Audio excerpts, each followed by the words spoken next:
बाजारों में छाई रौनक।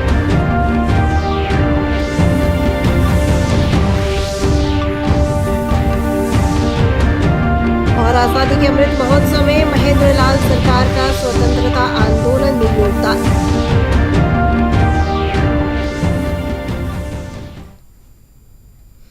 नमस्कार, स्वागत है आपका इस बुलेटिन में। अभी तक की खबरों के साथ मैं अंशु अवस्थी। अब खबरों पर विस्तार से नजर डालते हैं। प्रधानमंत्री नरेंद्र मोदी ने ग्लासगो में द्वीपीय देशों के बुनियादी ढांचा निर्माण सम्मेलन को संबोधित करते हुए कहा है कि मानव जाति के प्रति हम सभी की जिम्मेदारी महत्वपूर्ण है। श्री मोदी ने कहा कि मानव जाति के कल्याण के लिए जलवायु परिवर्तन के मसले पर सामंजस्य बिठाने की जरूरत है। उन्होंने कहा कि द्वीपीय देशों में गुणवत्तापूर्ण अवसंरचना को प्रोत्साहन मिलने से वहां जीवन और आजीविका दोनों को लाभ मिलेगा। स्वार्थपूर्ण व्यवहार की वजह से प्रकृति का जो अस्वाभाविक रूप सामने आया है, उसका परिणाम आज निर्दोष स्मॉल आइलैंड स्टेट्स झेल रहे हैं। और इसलिए मेरे लिए सीडीआरआई या आईरिस सिर्फ एक इंफ्रास्ट्रक्चर की बात नहीं है, बल्कि ये मानव कल्याण के अत्यंत संवेदनशील दायित्व का हिस्सा है। ये मानव जाति के प्रति हम सभी की कलेक्टिव जिम्मेदारी है। ये एक तरह से हमारे पापों का साझा प्रायश्चित भी है। दरभंगा की कुशेश्वर स्थान विधानसभा सीट पर हुए उपचुनाव में जदयू उम्मीदवार अमन भूषण हजारी ने राजद उम्मीदवार गणेश भारती को 12,000 से अधिक मतों से पराजित किया।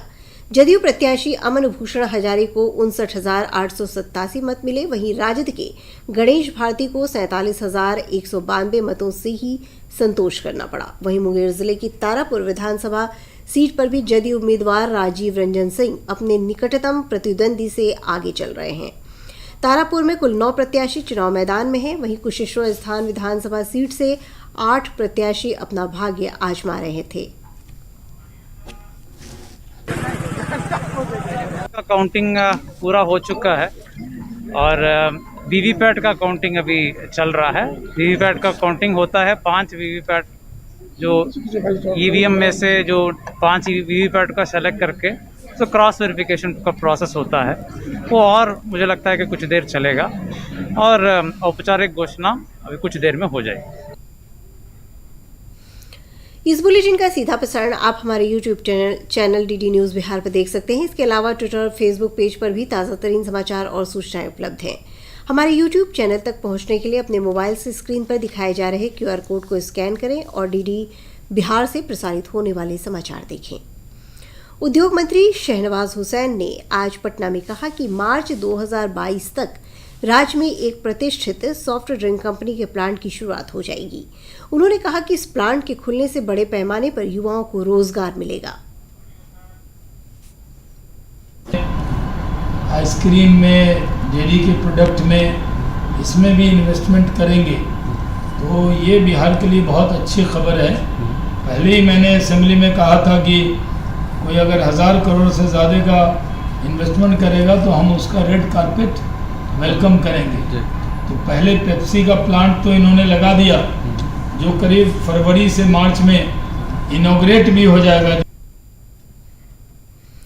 सरदार वल्लभ भाई पटेल की जयंती के अवसर पर सूचना एवं प्रसारण मंत्रालय के रीजनल आउटरीच ब्यूरो की ओर से पटना के गांधी मैदान में आयोजित 5 दिवसीय चित्र प्रदर्शनी के तीसरे दिन आज भी बड़ी संख्या में लोग आजादी और स्वतंत्रता सेनानियों के चित्रों के माध्यम से दिखाई जा रही कहानी का अवलोकन कर रहे हैं।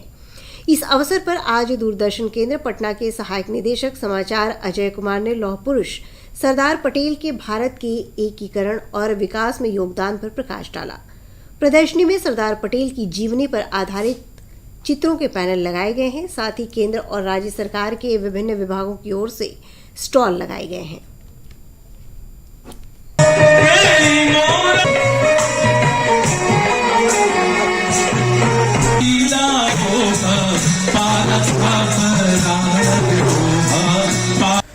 कोशिश की कि सबको हम मिला के, तो बहुत सारे राजा तैयार हो गए, लेकिन ऐसे नहीं तैयार हुए। उनको कहा गया कि फिर भी पर्स एक उनको जिसको कहा जाए कि पेंशन टाइप की चीजें उनको दी गई और वो तो अब राजी हुए कि हम भारत सरकार के साथ रहेंगे। समाचारों का सिलसिला जारी रहेगा। जल्द लौटेंगे एक छोटे से अंतराल के बाद।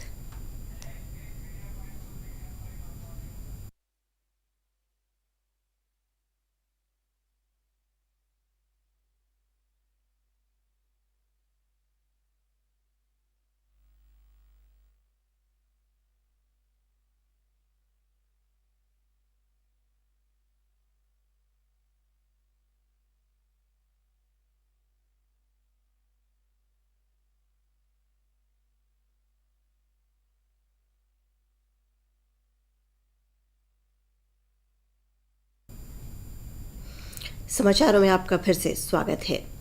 आज धनतेरस का त्योहार है। धनतेरस के दिन माता लक्ष्मी, कुबेर और धनवंतरी देव की पूजा आराधना की जाती है। इसके साथ ही 5 दिवसीय दीपावली उत्सव की शुरुआत होती है। आज ही आयुर्वेद के प्रणेता भगवान धनवंतरी का अवतरण दिवस भी मनाया जाता है। इसको लेकर राजधानी पटना समेत प्रदेश के विभिन्न प्रमुख बाजारों में चहल पहल देखी जा रही है। खास तौर पर बर्तनों की दुकानों पर ज्यादा भीड़ देखने को मिल रही है। इस पर्व को लेकर मान्यता है कि इस दिन बर्तन, सोना चांदी, गहने और झाड़ू खरीदने से घर में सुख समृद्धि आती है।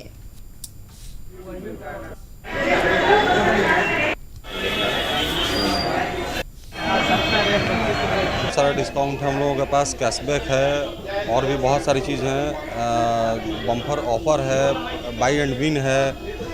7.5 करोड़ का इनाम हम लोग डिस्ट्रीब्यूट करते हैं हर साल, कुछ ना कुछ नया करते हैं। और धनतेरस में हम लोग अपनी लक्ष्मी गणेश का पूजा करते हैं। उनके लिए हर सामान खरीदते हैं, अभी रंगीन कागज़ वगैरह, और उनके लिए हर चीज़ खरीद करके कलश पे बैठाते हैं, हम लोग पूजा करते हैं।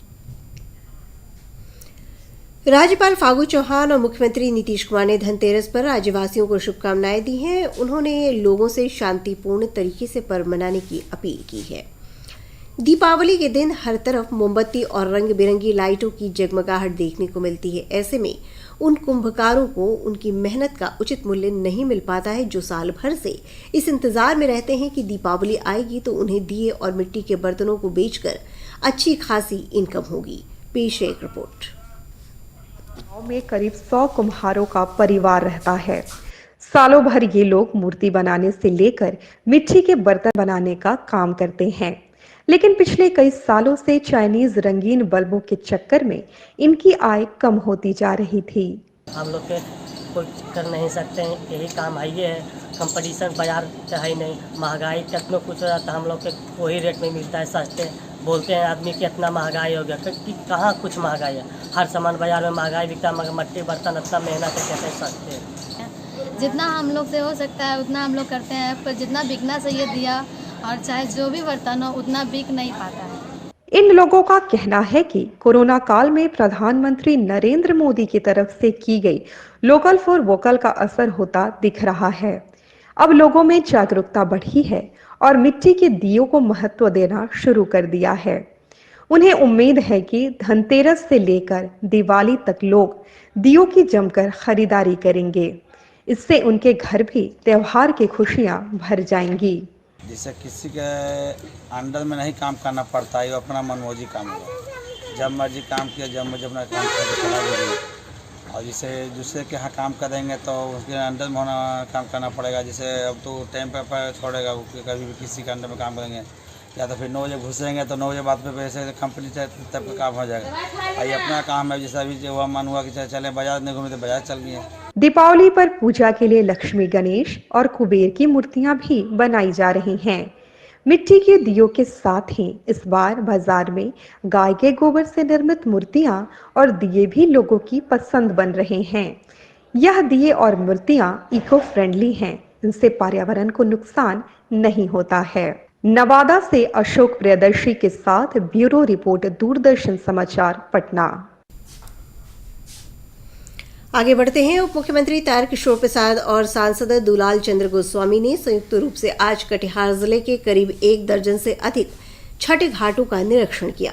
निरीक्षण के क्रम में उप मुख्यमंत्री ने अधिकारियों को सभी छठ घाटों की सफाई करने के साथ ही खतरनाक घाटों पर विशेष ध्यान देने का निर्देश दिया है। इस अवसर पर उप मुख्यमंत्री तारकिशोर प्रसाद ने संवाददाताओं को बताया कि छठ करने के लिए भारी संख्या में देश और विदेश से श्रद्धालु अपने घर आते हैं। ऐसे में स्वच्छता का भी विशेष ख्याल रखने का निर्देश अधिकारियों को दिया गया है ताकि बिहार की एक बेहतर छवि बन सके।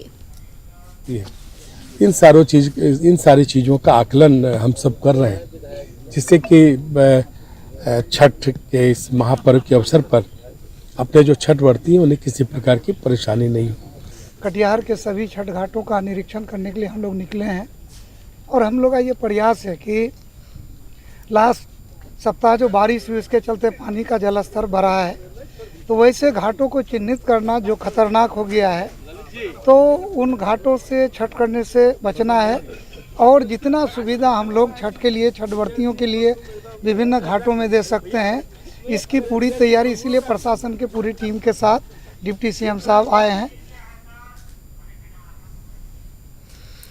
इधर छठ महापर्व की तैयारियों को लेकर पटना के गांधी घाट पर प्रमंडलीय आयुक्त संजय कुमार अग्रवाल की अध्यक्षता में समीक्षात्मक बैठक हुई। इसके बाद आयुक्त के नेतृत्व में जिला प्रशासन ने गांधी घाट से लेकर गाय घाट तक का मुआयना किया। प्रमंडलीय आयुक्त ने अधिकारियों को छठ से पूर्व घाटों की सफाई के साथ सुरक्षा के तमाम इंतजाम करने के निर्देश दिए हैं। इस मौके पर आयुक्त ने आम लोगों से घर पर रहकर छठ करने की अपील की है। उन्होंने कहा कि कोरोना के खतरे को देखते हुए घाटों पर भी टीकाकरण की व्यवस्था की जाएगी। वहीं घर पर रहकर छठ करने वालों को बीच गंगा जल का वितरण करवाने के लिए 45 टैंकरों की भी व्यवस्था की गई है।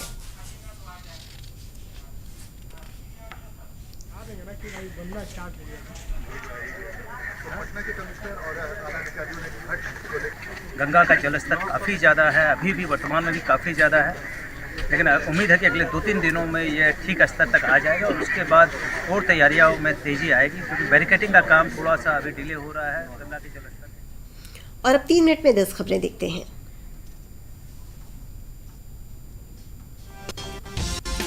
देश के 13 राज्यों में 3 लोकसभा और 29 विधानसभा सीटों पर हुए उपचुनाव के लिए वोटों की गिनती का काम जारी।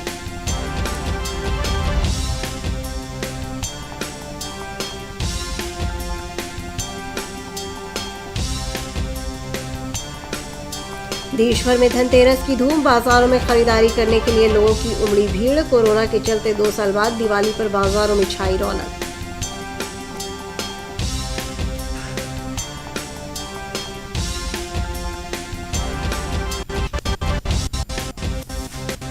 मुख्यमंत्री नीतीश कुमार ने मनरेगा के लिए काम कर रहे मजदूरों को निश्चित समय पर वेतन भुगतान करने का अधिकारियों को निर्देश दिया है।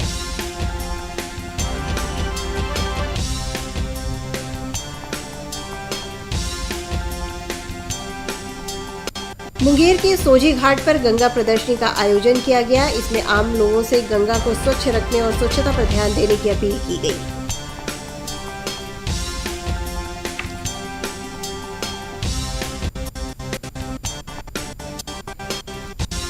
मुजफ्फरपुर के वार्ड नंबर 40 में 60 परिवारों के बीच प्रधानमंत्री उज्ज्वला योजना के अंतर्गत गैस सिलेंडर के साथ चूल्हा, रेगुलेटर और पाइप का वितरण किया गया।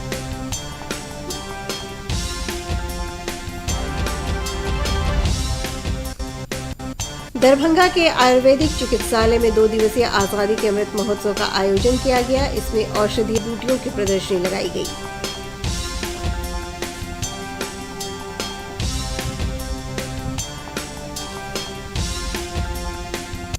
छठ पूजा को लेकर पाटलिपुत्र के सांसद रामकृपाल यादव ने दानापुर से लेकर शाहपुर चौक तक नगर निगम कर्मचारियों के साथ घाटों का निरीक्षण किया।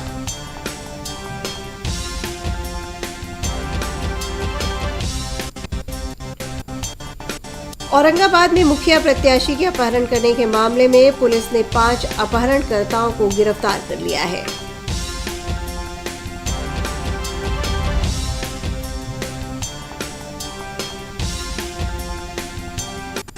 मुजफ्फरपुर में लूट की योजना बना रहे 6 लुटेरों को पुलिस ने गिरफ्तार किया। अपराधियों के पास से बड़ी संख्या में हथियार बरामद किया।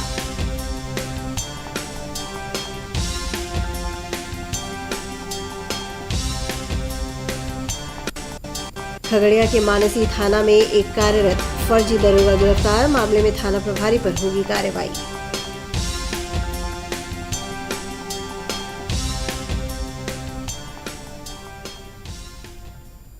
और अब अंत में इस बुलेटिन की सुर्खियों पर एक नजर फिर से डालते हैं।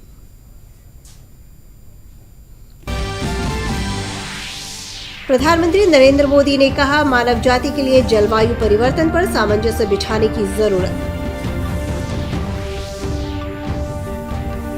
कुशेश्वरस्थान विधानसभा उपचुनाव में जदयू उम्मीदवार अमन भूषण हजारी ने दर्ज की जीत। धनतेरस का त्योहार आज, दिवाली को लेकर बाजारों में छाई रौनक।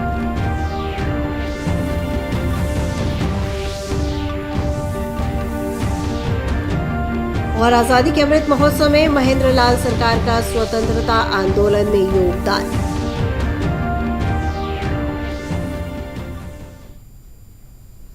इस बुलेटिन में फिलहाल इतना ही, लेकिन दर्शकों, कोविड का खतरा कम नहीं हुआ है, इसलिए आप सबों से अपील है कि कोई भी लापरवाही ना बरतें। 18 वर्ष के ऊपर के सभी लोग टीकाकरण के लिए कोविन ऐप पर पंजीकरण कराएं। मास्क पहनें, सुरक्षित दूरी बनाए रखें और अपने हाथों को सैनिटाइज करते रहें। नमस्कार।